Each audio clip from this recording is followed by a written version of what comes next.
அனைவருக்கும் வணக்கம். இயந்திர மோட்டார் வாகனத்தை பற்றிய இந்த தொகுதிக்கு தங்களை வரவேற்கிறோம். இந்த வீடியோவில் கியர் பாக்ஸை எவ்வாறு அகற்றுவது, பொருத்தமான சால்வெண்ட் பயன்படுத்தி கியர்களை எவ்வாறு சுத்தம் செய்வது, கியர் பாக்ஸ் மற்றும் அதன் பாகங்களை எவ்வாறு சரிபார்ப்பது என்பது பற்றி பார்ப்போம். இறுதியாக கியர் பாக்ஸை அசெம்பிள் செய்வோம்.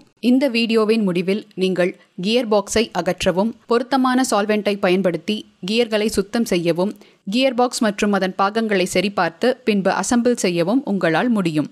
இப்போது இதை செய்வதற்கு தேவையான கருவிகள், இயந்திரங்கள் மற்றும் பொருட்களை சேகரித்துக் கொள்வோம். ட்ரெய்னீஸ் டூல் கிட் 1, பெட்டியுடன் கூடிய ஸ்பேனர் சாக்கெட் பீசஸ் 1, வெளிப்புற micrometer 1, torque wrench 1, feeler gauge 20 blades metric 1, அரை அல்லது 1/4 லிட்டர் அளவு கொண்ட oil can 1, bearing puller 1, 2 18 centimetre சக்கரங்கள் கொண்ட எலக்ட்ரிக் பெடஸ்டல் கிரைண்டர் 1, டேப்ஸ் மற்றும் டைஸ் 1, 45 சென்டிமீட்டர் நீளமும் 30 சென்டிமீட்டர் அகலமும் கொண்ட aluminium cleaning tray 1, gear box 1, மண்ணெண்ணெய் தேவைக்கேற்ப, கியர் ஆயில் தேவைக்கேற்ப, கிரீஸ் தேவைக்கேற்ப, பனியன் துணி தேவைக்கேற்ப. முதலில் கியர் பாக்ஸை அகற்றுவதற்கு அதில் பொருத்தப்பட்டுள்ள ட்ரெயின் பிளக் மற்றும் ஃபில்லர் பிளக்கை அகற்றி அதில் உள்ள எண்ணெயை வடிக்கவும். பின்பு ஷிஃப்ட் லிவர் ஹவுசிங் பின்னை அகற்றிவிட்டு ஹவுசிங்கிலிருந்து ஷிஃப்ட் லிவரை அகற்றவும். ஷிஃப்ட் ஹவுசிங் போல்ட்டுகளை அகற்றவும். கியர் பாக்ஸ் ஹவுசிங்கிலிருந்து கியர் ஷிஃப்ட் ஹவுசிங் அசம்பிளியையும் கேஸ்கெட்டையும் ஷிஃப்டிங் ஃபோர்க்கையும் அகற்றவும். ஸ்க்ரூக்களையும் பினியன் ஷாஃப்டின் பியரிங் ரீடெய்னர்களையும் வாஷரையும் ஃபெல்ட்டுடன் சேர்த்து அகற்றவும். இப்போது ரீடெய்னர் மற்றும் கேஸ்கெட்டை அகற்றவும்.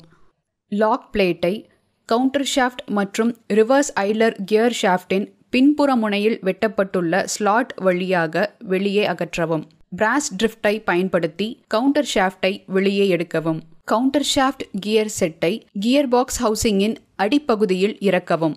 காட்டாபின், மெயின் ஷாஃப்ட் நட் மற்றும் வாஷரை அகற்றவும். மெயின் ஷாஃப்ட் ரேர் பேரிங் மற்றும் ரேர் பேரிங் ஸ்பேசரை அகற்றவும். ரேர் பேரிங் ஸ்பேசரின் திறப்பு வழியாக கேஸிலிருந்து கியர் மற்றும் மெயின் ஷாஃப்டை அகற்றவும். ஸ்லைடிங் கியரை முதலில் அகற்றிவிட்டு பின்பு ரிவர்ஸ் கியரை மெயின் ஷாஃப்டிலிருந்து அகற்றவும். பிளாக்கிங் ரிங் மற்றும் ஸ்னாப் ரிங்கை அகற்றவும். சிங்க்ரோனைசர் கிளட்ச் ஸ்லீவை அகற்றவும். கிளட்ச் ஸ்லீவை அகற்றும் போது சிங்க்ரோனைசர் பிளேட்டுகளை கவனத்தில் கொண்டு சிங்க்ரோனைசர் பிளேட்ஸ் மற்றும் ஸ்ப்ரிங்குகளை அகற்றவும். கிளட்ச் ஹப்பை அகற்றவும். இரண்டாவது பிளாக்கிங் ரிங்கை அகற்றவும். இரண்டாவது ஸ்பீட் கியரை அகற்றவும். பேரிங் லாக் ஸ்னாப் கீரை அகற்றவும். பினியன் ஷாஃப்டை பேரிங் மற்றும் வாஷருடன் சேர்த்து வெளியே எடுக்கவும். பைலட் நீடில் பேரிங்கை அகற்றவும். கவுண்டர் ஷாஃப்ட் கியர் செட்டை அகற்றவும். முன் மற்றும் பின்புற த்ரஸ்ட் வாஷர்களை அகற்றவும். கவுண்டர் ஷாஃப்ட் கியரிலிருந்து ரோலர் நீடில் பியரிங்களை வாஷர்கள் மற்றும் ஸ்பேசர்களுடன் சேர்த்து அகற்றவும். பிராஸ் ட்ரில் பயன்படுத்தி ரிவர்ஸ் ஐட்லர் கியர் ஷாஃப்டை அகற்றவும். ரிவர்ஸ் ஐட்லர் கியரை அகற்றவும்.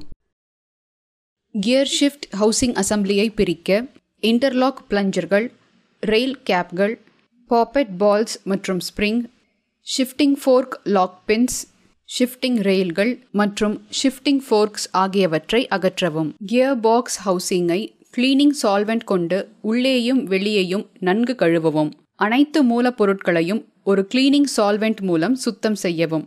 சிங்க்ரனைசர் ரிங்குகள் மற்றும் கோன்களில் ஏதேனும் விரிசல் உள்ளதா அல்லது அதிக வெப்பமடைகிறதா என்று ஆய்வு செய்யவும்.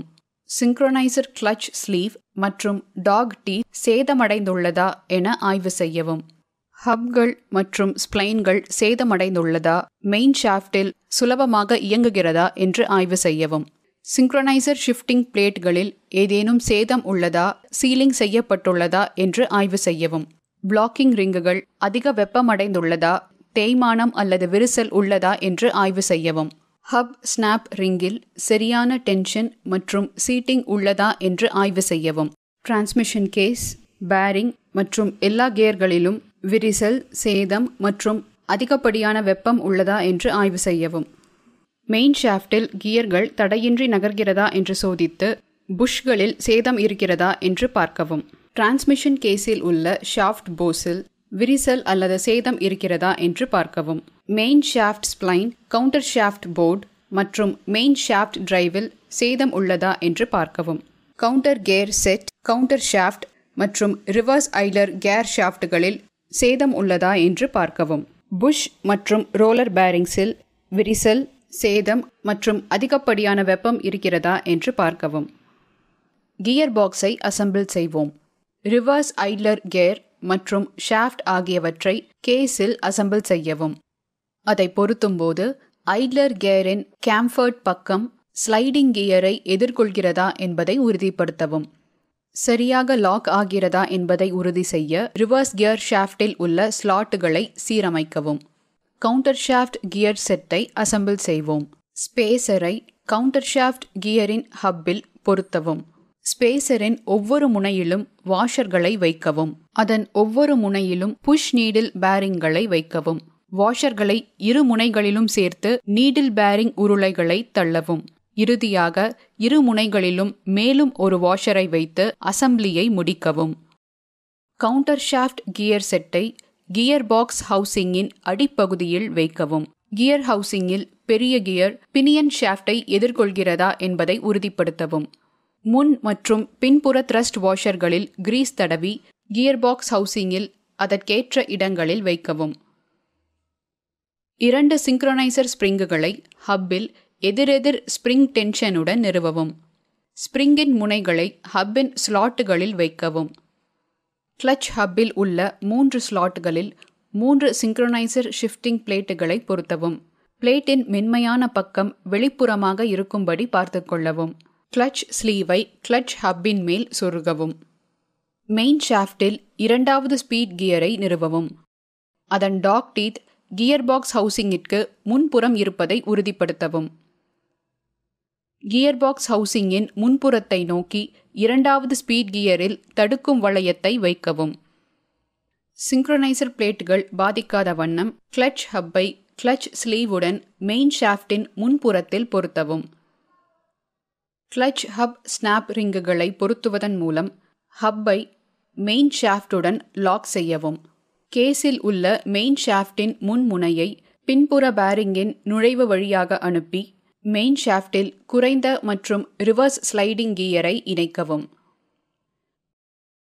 கியரின் ஷிஃப்டிங் குரூவ் கியர் பாக்ஸ் ஹவுசிங்கின் முன்பக்கத்தை நோக்கி இருப்பதை உறுதி செய்யவும். மெயின் ஷாஃப்டின் பின்புற முனையில் பேரிங் ஸ்பேசரை வைக்கவும். பின்புற பேரிங் ஸ்பேசரை சரி செய்யவும். ரியர் எண்ட் பேரிங்கை இணைக்கவும். மெயின் ஷாஃப்ட் வாஷரை வைக்கவும். பரிந்துரைக்கப்பட்ட டார்க்கில் மெயின் ஷாஃப்ட் கேசில் நட்டை இறுக்கவும். காட்டர் பின்னை பயன்படுத்தி கேசில் நட்டை லாக் செய்யவும். கிரீஸை பயன்படுத்தி பினியன் ஷாஃப்ட் பைலட் பேரிங்கை பினியன் ஷாஃப்ட் ஸ்பிகாட்டில் வைக்கவும். பேரிங் வாஷர், பேரிங் மற்றும் பேரிங் ஸ்னாப் ரிங்கை பினியன் ஷாஃப்டில் நிறுவவும். ஹவுசிங்கின் மேல் பினியன் ஷாஃப்ட் மற்றும் பேரிங்கை நிறுவி பினியன் ஷாஃப்ட் ஸ்னாப் ரிங்கை சரி செய்யவும். ஆயில் சீலை பேரிங் ரீடெய்னரில் வைக்கவும். பேரிங் ரீடெய்னரை கேஸ்கட்டுடன் சேர்த்து கேஸில் பொருத்தவும். கவுண்டர் கியர் செட்டை உயர்த்தவும். கவுண்டர் ஷாஃப்ட் முன் த்ரஸ்ட் வாஷர்கள் மற்றும் பின் த்ரஸ்ட் வாஷர்களை கவுண்டர் ஷாஃப்ட் கியர் செட்டின் துளையுடன் பொருத்தவும். கவுண்டர் கியர் செட் போர் மற்றும் கியர் ஹவுசிங்கின் முன் மற்றும் பின்புற துளைகளை சீரமைக்கவும். கவுண்டர் ஷாஃப்டை கவுண்டர் கியர் செட்டில் பொருத்தவும். கியர் பாக்ஸ் ஹவுசிங்கின் முன்பக்கத்தில் நுழைய கவுண்டர் ஷாஃப்டை தட்டவும். 3 த்ரஸ்ட் வாஷர்களின் சரியான நிலைப்பாட்டை உறுதி செய்யவும். கியர் எண்ட் பிளே தயாரிப்பாளரின் விவரக்குறிப்புகளின்படி இருப்பதை உறுதி செய்யவும். கவுண்டர் ஷாஃப்ட் மற்றும் ஐட்லர் கியர் ஷாஃப்ட்களை சீரமைக்கவும். லாக் பிளேட்டை சரி செய்யவும். ட்ரெயின் பிளக்கை சரி செய்யவும். கியர் எண்ணெயை குறிப்பிட்ட நிலைக்கு நிரப்பி ஃபில்லர் பிளக்கை சரி செய்யவும். இந்த வீடியோவில் கியர் பாக்ஸை எப்படி அகற்றுவது, பொருத்தமான சால்வெண்ட் பயன்படுத்தி கியர்களை எப்படி சுத்தம் செய்வது, கியர் பாக்ஸ் மற்றும் அதன் பாகங்களை சரிபார்த்து எப்படி அசெம்பிள் செய்வது என்பதை பற்றி பார்த்தோம். இந்த பதிவை பற்றி உங்களுக்கு தெளிவான புரிதல் இருக்கும் என்று நம்புகிறேன். அனைவருக்கும் நன்றி. அடுத்த வீடியோவில் சந்திப்போம்.